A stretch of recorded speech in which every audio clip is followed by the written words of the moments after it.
Hello friend, welcome to Pune episode. अम्मी की कही हुई बात बहुत याद आती है। अम्मी हमेशा कहती थी नमाज कुरान के बाद सुबह के काम में हाथ लगाओ। सुबह जल्दी उठो और सारे काम ख़त्म करो, दिन में आराम करो।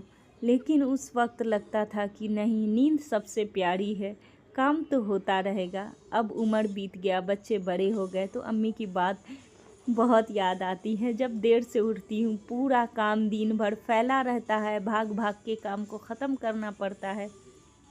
तब लगता है कि अम्मी हम कितनी अच्छी बात बताई थी, उस वक्त में समझ में नहीं आया।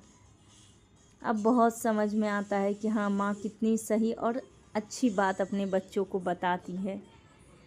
जब बताती है तो वो उम्र बहुत खूबसूरत होता है, क्योंकि माँ के पहलू की ज़िंदगी होती है। समझ में आता है कि नहीं नहीं, ऐसा कुछ नहीं, सब अच्छा होगा, बहुत अच्छा होगा। लेकिन वक्त जैसे गुजरता है, सब समझा देता है वक्त कि माँ कितनी सही कहती थी। जब जिम्मेवारी अपने सर चढ़ती है तो खुद अंदाज़ हो जाता है। अम्मी हमेशा मेरी कहती थी कि जब माँ एक्टिव होगी, सुबह उठेगी, नमाज़ कुरान करके घर में हाथ लगाएगी काम में, बच्चे खुद ब खुद एक्टिव होंगे। एक औरत के हाथ में ही घर के का खुशी होता है, घर का सुकून होता है। औरत को इसीलिए घर की जीनत कहा गया है। औरत अगर सुस्त होगी, काहली होगी तो उसके बच्चे पे पूरा असर होगा।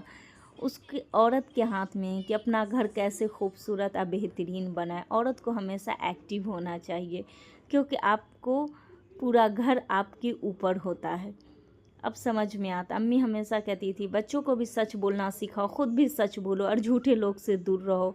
मैं कहती थी अम्मी, झूठे लोग कैसे होते? बोलते हैं झूठे लोग का फ़र्क समझो।